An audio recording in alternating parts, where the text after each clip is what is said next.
अस्सलामुअलैकुम students of class 9। आज हम अपना chapter work power and energy के न्यूमेरिकल सॉल्व करेंगे। पेज नंबर 132 ओपन करें। फर्स्ट प्रॉब्लम है हमारा, how much work is done to displace horizontally a body 40 meter by a force 200 newton was angle with the horizontal is 30 degree. Page number 132 पे जब question को यहाँ copy करना है, question यहाँ कॉपी करेंगे, आप 8.1 लिखेंगे, प्रॉब्लम कॉपी करेंगे, देन डाटा बनाएंगे। गिवन ये हमारी हेडिंग्स होंगी जो आपको ये प्रोसेस आपको हर उसमें फॉलो करना है। डाटा की हेडिंग डालेंगे, फिर गिवन लिखेंगे। गिवन हमारे पास क्या है, सबसे पहले हमारे पास एस डिस्टेंस गिवन है 40 मीटर, फोर्स गिवन है हमारे पास 200 न्यूटन और थीटा है 30 डिग्री। हम लिखेंगे रिक्वायर्ड हमें क्या है, W is equal to question mark.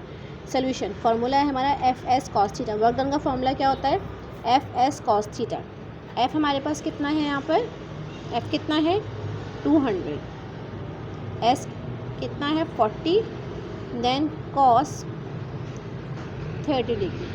इसको कैलकुलेटर से सॉल्व करेंगे जब आप, तो हमारा आंसर आएगा 692 692.8 जूल। सो मैं कैलकुलेटर से किस तरह सॉल्व करना है ये मैं आपको बता दूं। सबसे पहले आप cos 30 की वैल्यू निकालेंगे। सबसे पहले आप क्या करेंगे, cos 30 की वैल्यू निकालेंगे। जो cos 30 की वैल्यू आ जाएगी उसको यहाँ लिखेंगे और इन दोनों को ऐसे ही मल्टीप्लाई कर देंगे। सही है, cos 30 की वैल्यू निकाल के यहाँ लिखेंगे, 40 और 200 इनको आपस में मल्टीप्लाई करेंगे, 6298 जूल आंसर आएगा। मूव करते हैं प्रॉब्लम नंबर 8.2 की तरफ। 8.2 आप अपनी बुक से रीड करेंगे। मैं पढ़ रही हूँ, what is the power of an engine that pulls a 100 kg automobile. KG में गिवन है, ये है हमारा mass at a steady speed of 10 meter पर सेकेंड, यानी ये हमारी वेलोसिटी है। इससे हम इधर VI ले लें या VF ले लें, नो प्रॉब्लम, ये हमारी वेलोसिटी है। अच्छा, यहाँ पर V1 भी मेंशन करने की ज़रूरत नहीं है, इसको सिंपल V मेंशन कर देते हैं। हमें जस्ट मास गिवन है और वेलोसिटी गिवन है और हमारे पास क्या चाहिए, पावर। अगर हम पावर का फॉर्मूला याद करें तो हमारे पास पावर के लिए फॉर्मूला हम यूज़ करते हैं P is equal to FV, यानी फोर्स और वेलोसिटी। वेलोसिटी हमारे पास गिवन है but we don't have the force. Force के लिए हम अपना मास का रिलेशनशिप यूज़ करेंगे for F is equal to MA और F is equal to MG। अगर हमारे पास हमारी बॉडी ग्रेविटेशन के अंडर इन्फ्लुएंस होती है तो G ले लेते हैं। F is equal to MG से हमने ये वैल्यू निकाली फोर्स की। F मास कितना गिवन है 1000 और G 9.8, ये आ गई हमारी फोर्स। जब हमारे पास फोर्स आ गई तो वेलोसिटी पहले से मौजूद थी तो हमने पावर इस तरह से कैलकुलेट कर ली। F यहाँ पर लिखा हमने 9800 और 10, वेलोसिटी हमारे पास 10 गिवन थी। पावर का यूनिट वॉट है तो हमने यहाँ पे वॉट लगा दिया। समझ में आ रहा है। इसी पैटर्न को फॉलो करना है जो मैं न्यूमेरिकल्स इतनी हेडिंग्स के साथ नहीं भी करा रही, लेकिन आपको data given required solution formula की हेडिंग डाल के बिल्कुल अच्छा सा काम करना है। मूव करते हैं प्रॉब्लम नंबर 8.3 की तरफ। रीड आप अपनी बुक से कर लीजिएगा। With what velocity can 1960 watt motor raise a mass of 100 kg। Given हमारे पास यहाँ पर क्या है, पावर। वॉट में हमारे पास पावर होती है, ये हमारे पास पावर गिवन है, मास हमारे पास 100 kg। हमें मालूम करना है V वेलोसिटी। हमें रिलेशन क्या है, P is equal to FV। Power का फॉर्मूला क्या होता है, P is equal to FV। हमें V मालूम करना है तो ये F नीचे चला गया इस तरह से। यहाँ पर पावर तो हमारे पास गिवन है, क्या चीज़ गिवन नहीं है, फोर्स। फोर्स के लिए हमने सेम वही मेथड किया, F is equal to MG से हमने फोर्स कैलकुलेट करी और ये आंसर, इनको डिवाइड किया, आंसर आ गया। वेलोसिटी हमारी आ गई 2 मीटर पर सेकेंड। इस तरह से नीट एंड क्लीन काम होगा। सबसे पहले डाटा बनेगा, डाटा की हेडिंग डालेंगे, फिर गिवन रिक्वायर्ड सोल्यूशन, फिर फोर्स कैलकुलेट करेंगे, फिर यहाँ पे वेलोसिटी का आंसर लिख देंगे। प्रॉब्लम नंबर 8.4 बुक से रीड करें। A boy of mass 50 kg, मास हमारे पास 50 kg आ गया। वेलोसिटी जिससे बाइक मूव कर रहा है वो है 20 मीटर पर सेकेंड। हमें काइनेटिक एनर्जी मालूम करनी। काइनेटिक एनर्जी हमारी मूविंग बॉडी में होती है, ये बात याद है। K is equal to half mv square, half mass की जगह पर 50, v स्क्वायर की जगह पर ये 20 का स्क्वायर। सबसे पहले आपको 20 का स्क्वायर निकालेंगे। 20 का स्क्वायर कितना आएगा 400। 50 1/2। जब आप इसको सॉल्व करेंगे तो हमारा आंसर आ जाएगा 1000 जूल। समझ में आ रहा है 8.42 सोल्यूशन। ये मैंने इतना प्रॉपर हेडिंग से नहीं करा है, लेकिन आपको हेडिंग्स डाल के करना है, गिवन, रिक्वायर्ड, हर चीज़ की proper. Question problem number 8.5 read कर रही हूँ मैं।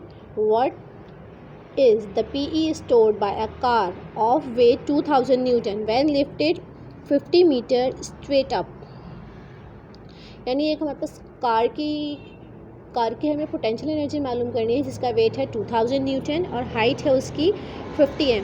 हाइट पे कौन सी एनर्जी इन्वॉल्व होती है? पोटेंशियल एनर्जी का फॉर्मूला क्या है? mgh। यहाँ पर हमारे पास h तो गिवन है बट मास नहीं है। ग्रेविटी भी हम कहते हैं कि हमारे पास 9.8 है, लेकिन हमारे पास क्या चीज़ गिवन नहीं है?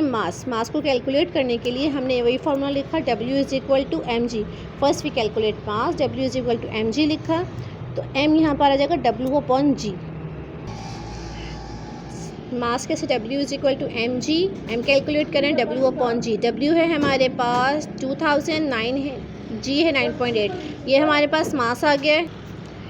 Mass 2000, mass is equal to weight 2000, 9.8 से डिवाइड किया, ये 204.81 हमारे केजीज़ में मास आ गया है।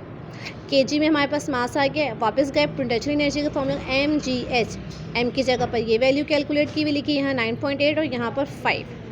ये अच्छा, इसको हम इस तरह से भी सॉल्व कर सकते थे। ये मैं सेकेंड मेथड बता रही हूँ थोड़ा सा ताकि क्लियर हो जाए। हमारे पास पावर, ये फर्स्ट मेथड हमारा फिनिश हो गया, P = mgh। इसको हम सेकेंडली किस तरह कर सकते थे? mg किस, W = mg, ये पता है ना हमें W = mg होता है, तो यहाँ पर हम फॉर्मूले में ही लिख देते WH। W किसके इक्वल है हमारा? 2000, और H किसके इक्वल है? 5। तो ये हमारा आंसर आ जाता 10,000। 10,000 किस में आएगा? क्या चीज़, क्या एनर्जी किस में होती है? जूल में। इस तरह भी कर सकते थे, P = mg, mg किसके बराबर है? W के। इस तरह से नहीं तो इस तरह से भी कर सकते थे कि मैथ्स कैलकुलेट प्रॉपरली कर लें और इस तरह कर लें, जो मेथड चाहे फॉलो कर लें। ये डिवीज़न को इग्नोर कर दीजिएगा। इस तरह से सबसे पहले डाटा की हेडिंग डालेंगे, डाटा में गिवन ये दो चीज़ें हैं, फिर रिक्वायर्ड, फिर सोल्यूशन। इस तरह से लिखते हुए चले जाएंगे स्टेप बाय स्टेप। अगर आपको यहाँ से फॉलो करना है तो ये कर लें, वरना डाटा के बाद आप यहाँ से डायरेक्ट, अगर आपको मेथड 2 करना है तो आप डायरेक्ट ये कर सकते हैं, इस तरह से भी कर सकते हैं। P = mg, mg W के इक्वल होता है, तो ये WH। इस तरह से दोनों सूरतों में आंसर काबिल कबूल है। मूव करेंगे प्रॉब्लम नंबर 8.6। 8.6 बहुत आसान प्रॉब्लम है। वर्क डन मालूम करना है, फोर्स गिवन है, डिस्टेंस गिवन है, W = Fs का फॉर्मूला लगेगा। 8.6 आपको होमवर्क है। 8.7 में समझा रही हूँ। What is the KE of 2000 kg car, 2000 kg car travelling 90 meter पर सेकेंड। हमारे पास KE हमें फाइंड आउट करनी है। मास हमारे पास 2000 kg है। वेलोसिटी हमारे पास किलोमीटर पर आवर्स में गिवन है। क्वेश्चन बहुत आसान है, सिर्फ इसको अभी किलोमीटर पर आवर्स को चेंज करना है मीटर पर सेकेंड में, 1000 से डिवाइड मल्टीप्लाई और 3600 से मल्टीप्लाई। मास गिवन है, वॉल्यूम, वेलोसिटी गिवन है। वेलोसिटी को हमने चेंज कर दिया, ये आ गई 25 मीटर पर सेकेंड में। इस फॉर्मूले में मास की जगह पर 2000 लिखेंगे, वेलोसिटी की जगह पर ये लिखेंगे, तो हमारे पास आंसर आ जाएगा। नाउ प्रॉब्लम नंबर 8.8, बाकी 8.7 खुद कंप्लीट करना है। 8.8 आपको बता रही हूँ। An object weighing 10 Newton. एक हमारे पास ऑब्जेक्ट है जो कि 10 न्यूटन वेट है उसका। Falls through a distance of 10 meter. वो गिर रहा है 10 मीटर के डिस्टेंस से, तो उसकी वेलोसिटी हमें मालूम करनी है। Just it strikes the ground. जैसे ही ये बॉडी स्ट्राइक करने से पहले, जब वो बॉडी को वो ग्राउंड पे स्ट्राइक करे, उससे पहले हमें इसकी वेलोसिटी मालूम करनी है। सबसे पहले हम गिवन लिख लेते हैं। हमारे पास गिवन क्या है? वेट कितना गिवन है? 100 न्यूटन।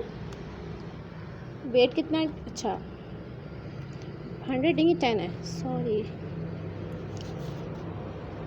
100 न्यूटन है। वेट जो है 100 न्यूटन है, मैंने 10 है, मैंने 100 लिख दिया, सॉरी बुक से कॉपी करने में गलती हो गई। वेट हमारे पास 100 है और हाइट हमारे पास 10 है। दोनों चीज़ें 10 है। हमने क्या सॉल्व करा है? सबसे पहले हमें क्या चाहिए? हम सबसे पहले मास कैलकुलेट कर लेंगे। W = mg। यही फॉर्मूले से हमने मास कैलकुलेट कर लिया। हमारे पास मास कितना आ गया? 1.02। पॉइंट के बाद जब 0 होता है तो इसकी इतनी वैल्यू नहीं होती, लेकिन मसला नहीं। हम law of conversation of energy क्यों, कंजर्वेशन ऑफ एनर्जी क्यों यूज़ करेंगे, क्योंकि एक बॉडी है जिसमें कि वो ऊपर से फ्री फॉल हो रही है, यानी वो गिर रही है। जब वो हाइट पे थी तो उसमें क्या मौजूद थी, काइनेटिक एनर्जी, तो पोटेंशियल एनर्जी। कौन सी एनर्जी हाइट पे मौजूद होती है, पोटेंशियल। जब वो हाइट पे थी तो उसमें पोटेंशियल एनर्जी मौजूद थी, लेकिन जैसे ही हमने उसे ग्राउंड की तरफ गिरा दिया, जब वो बॉडी गिरने लगी तो उसमें पोटेंशियल एनर्जी कम होती गई और काइनेटिक एनर्जी बढ़ती गई। तो इसमें दोनों एनर्जीज इन्वॉल्व हैं। तो ये law of conservation of energy, उस K is equal to P E, P का फॉर्मूला लिखेंगे mg, K का लिखेंगे हाफ mv², mg की जगह पर w लिख देंगे, WH is equal to half mv², W की जगह पे 10, H की जगह पे 10, 1/2, मास की जगह पे 1.0, V। हमें कैसे कैलकुलेट करना है, V, ये 2 यहाँ पे डिवाइड हो रहा है, जैसे कि मल्टीप्लाई हो गया, 10 10 100, ये 1.0 यहाँ पे मल्टीप्लाई हो रहा था V से, यहाँ से डिवाइड हो गया, 1 से डिवाइड करने का कोई फ़र्क नहीं पड़ता, ये बन गया V² इज इक्वल 200। स्क्वायर हटाएंगे तो यहाँ पे अंडर रूट आ जाता है, स्क्वायर को रिमूव करने के लिए इसको कैलकुलेटर से सॉल्व करेंगे, ये हमारा आंसर है। ये हमारा 8.8 प्रॉब्लम है। आपको बिल्कुल नीट एंड क्लीन करना, सबसे पहले लिखना है गिवन, डाटा की हेडिंग डालेंगे, फिर लिखेंगे गिवन, गिवन में ये आएगा, फिर रिक्वायर्ड लिख के ये लिखेंगे, फिर फार्मूला लिख के इस तरह से मास कैलकुलेट करेंगे, law of conservation of energy, और इस तरह से करेंगे। अच्छा, ये हमारा चैप्टर नंबर 8 ख़त्म हो गया है। चैप्टर नंबर 9 हमारा एस्केप्ड है। चैप्टर नंबर 10 की वीडियो भी इंशाल्लाह आपको जल्द मिल जाएगी। तो complete your work quick. Thank you.